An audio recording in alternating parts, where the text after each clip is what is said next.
Thank you so much for being here with me tonight. I feel really honoured that you're all here to celebrate this achievement with me. It stuns me a little bit sometimes. I think, oh my God, I read a book. That's so cool. So when I first sat down to write, I was asked to go away and write 5,000 words and then check back in. And in a month, I wrote 50,000 words. So heads up, this could go long. But I am feeling really proud of the task that I set myself. I always said one day I might write a book, and it's done.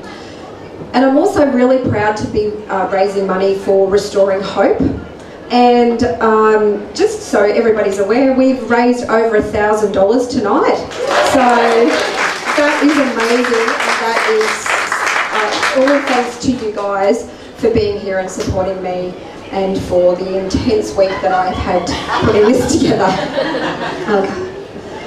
And if you're wondering why I chose Restoring Hope as my charity, you know, there is a reason for that. In the past couple of years since I've been writing and creating this new life for myself, I discovered Restoring Hope online, and their ideals met mine. They want you to know that you can not only survive, but you can thrive in life. And it's a hugely important message, and it's one of the themes in my book. They are huge advocates of speaking up, seeking help, and speaking your truth, because silence can be deadly. And the truth really does have a way of setting you free. But the irony is that victims often fear speaking up because we are afraid of the shame that we will cause to ourselves and to our families, and it's just too hard and overwhelming. But it is only in the acknowledgement of the trauma that we can be released into a space of healing. Experience and research tell us that helping children as soon as possible gives them the greatest chance to recover from abuse. For me, it took me until I was in my 30s to get the help that I needed. So now I want to support an organisation who is committed to giving children help and resources that they need to heal straight away. Kim Elzabak, who's the president of Restoring Hope, is also really passionate about making change in the legal system as well, because you know, it's hard enough to stand up and speak up and try to talk to the authorities about your issue without getting there and being treated like a criminal or a liar or an annoyance. So, you know, I know of other victims who would like to have their day in court. It doesn't mean that it will take your pain away, and it certainly isn't an easy thing to do. But I will share with you a very small snippet from the book about my day in court. The magistrate said, "Had these charges been brought before us at the time of the offence, I have no doubt you would have spent some time in Her Majesty's accommodations." So jail, right? However, in the respect of the amount of time that has passed, and well, really, at that point, I completely tuned out because the magistrate's tone was so dismissive. I just felt like, why am I even bothering? I did have a conviction recorded. The magistrate said, "I will record 4 counts of indecent dealing with a child under the age of 14 with a 2-year wholly suspended sentence. The sentence is only congruent with the laws that were in place in 1984 because the laws of today do not apply to the past." So you may be aware of the Brock Turner case that is current in this 24-hour media cycle. And I read a quote about that said, "Our society is concerned with a man's future potential, but only seems concerned with a woman's past." But how can a woman free herself from her past when we are still living in a society that deals with sexual assault and abuse with these kinds of attitudes and this kind of system? But the reality is that freedom is subjective. Freedom to me means learning to be free of trauma, the fear and the shame, and to start to heal. One of the ways I believe that we begin to heal is to break through the silence, even if we are doing it, like me right now, with a shake in my voice and with tears in my eyes. I also believe that there are two kinds of silence. There is the silence that withholds, and there is the silence that bears witness. The silence that withholds is the silence of fear, of shame, of guilt, and of anger. It is the silence that keeps us in our trauma and stops our power in its tracks. It is the silence of avoidance, and it is deceptive in its treachery. For when we are in this place, we trick ourselves into believing we are being strong and holding our heads above water, but in reality, we are just trying not to drown in the overwhelm of our emotional decay. This is also the silence of complicity. The silence of those who bear witness to our pain and in their fear and their shame and their guilt advise us to maintain a vigil of silence. The second silence is the empowered silence that comes from listening and allowing. It is the silence that supports us as we stand before you in all of our pain and our shame and our hurt and vulnerability, and it says, this is my pain, this is my hurt. And this silence nods its head and says, I see you, I hear you, and despite the fact that you are making me very uncomfortable, I see the depravity and the inhumanity that surrounds us all, and that you are embodying all that we fear looking at. And it says, I will not look away. I will love you, and I will support you, and I will set you free.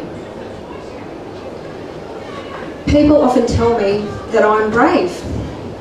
Other times people tell me I need to have more courage.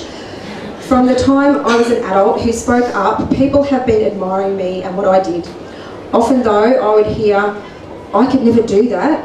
And that's okay, because it's not a path for everyone. I didn't think I could ever do it as well. But I believe that I have been called to do two things with my life. One of them is to be a face for sexual abuse survival, and the second was to awaken spiritually. In the aftermath of trauma, there comes a choice. The choice to self-destruct or the choice to heal. And I was on that self-destruct path for a very long time. But the universe saw fit to bring me amazing people, including the most amazing, patient, loving, supportive, and dashingly handsome man that I know, my husband Scott, who refused to stand by and let me self-destruct, and he helped me to help myself. As we heal ourselves from our own trauma, we affect people, and we help them to heal from their own wounds. As we all become stronger, we are changing the planet. Each time someone feels stronger, they are able to affect the planet with a positive change, and it's a planet that could use some positive changes. One thing that I know for sure is that when we all begin to heal and we raise our voices together, like the ladies of the Embers, we can make beautiful music and bring harmony to the world. The last time I stood up in front of a crowd was at my dad's funeral. And this event is supposed to be a little bit more of a celebration than that, but of course it still has a rather sombre undertone to it. Dad's funeral was about grief, and this is about abuse, but somewhere in that mess of grief and fear and love, I found my determination. I forged a new path, and I found the courage to live it. What greater gift could I give my dad than to show the world what an amazing daughter he bore? And so began the story of this book. My dad's passing was the alchemy that set it forth like magic. And do you think it's easy for me to stand up here and call myself amazing? Maybe a little bit. But I'm not particularly. I'm just me, and I'm believing the things that I've learned, and I'm letting them shine. You know, that old being the change line that we hear all the time. And how did I get to this place in my life that I can now find myself up here and saying all of these things to you. It's just because I'm someone. I'm someone who was sexually abused from the age of 3 to the age of 9. And although my mind may not hold all the memories, my body never lets me forget, with the PTSD, the heart palpitations, the panic attacks, the anxiety, the depression, and the fear. Always the fear.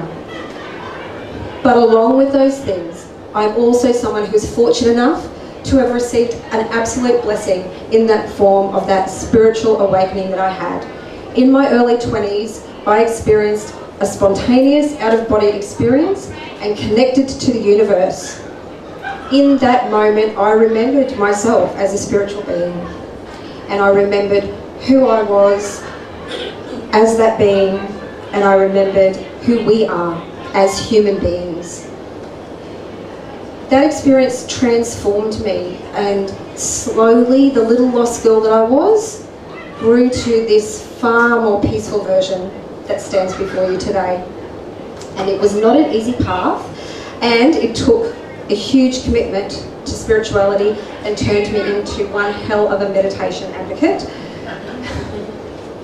But I learned to shift perspective, and I learned to discover the magic in the mire. So I'd like to share with you another short passage from my book. In my own case, if I had not suffered the years of sexual abuse, I would not have been so driven to try to understand the darkness that exists in this world and what our place in it is. That internal self-loathing was in fact a driving force in my quest to uncover a deeper meaning to life. It was the paradox of the deep love that I knew I could feel for others, but the hatred I felt for myself that created a discord inside of me. The rage, confusion, and the sense of not belonging were my allies in black camouflage. The rage was a place of power. My uniqueness and my confusion were the aspects that were fragmented and awaiting integration. That rage gave me a hint that there was a hidden power I needed to find. The sense of not belonging meant that I had something special that only I could contribute to the world. The confusion was what led me to seek, to study, and to learn. There was a gift waiting inside the darkness, and I learned how to unwrap it. And so now I am a different someone. I am someone who changed her beliefs. I am someone who listened to the advice that was given to me and decided to actively teach myself how to be better. I would question, and I would ask, and I would learn. And how did I do that? Well, it is all in the book. And you will find inside that book that I wear a lot of hats. I wear the hat of a researcher, of an explorer, of a storyteller, of a victim, and I am the heroine of my own journey. It is through the sharing of our stories that we are inspired to learn, we connect with other people, and we find new possibilities in the world. The message about me is this: I'm a faith maker. I'm here to help you find the universe inside yourself. I hope by reading my story, you can all find a little more faith and a lot more power. And so tonight I will leave you with one last reading from my book. This is the final paragraph. In the beginning, God created a test. My test was to be thrown headfirst into the dark and find the anchoring hope of my righteous anger to pull me up from the pits of hell. And as I raged higher, I learned how to lift my head and see a point of bright white light in the distance, only to discover that there was no vast distance outside of myself. The distant light was merely the reflection of the light of my own soul, waiting patiently to return. In its patience, it asked me to grow first in knowledge and understand its language, to feel its presence through the energetic roller coaster of my emotions, and to seek a connection to the other souls around me through laughter, words, and worldly experience. I do not know yet the destination, as this journey is only halfway done, but I do know that the first half has taught me how to improve on the second half, to expect nothing less than magic, miracles and messiness. To hide any part of your darkness serves only to hide the full, radiant, blinding beauty of your light. And I want to help you find your way to ignite the light of your own soul. So when you're sitting in that black abyss, it is your own inner light that will radiate from your amazing being, illuminating yourself in a bright circle of love, shining your light on the world. Accept yourself for who you uniquely are, alive and thriving in your own universe. Thank you.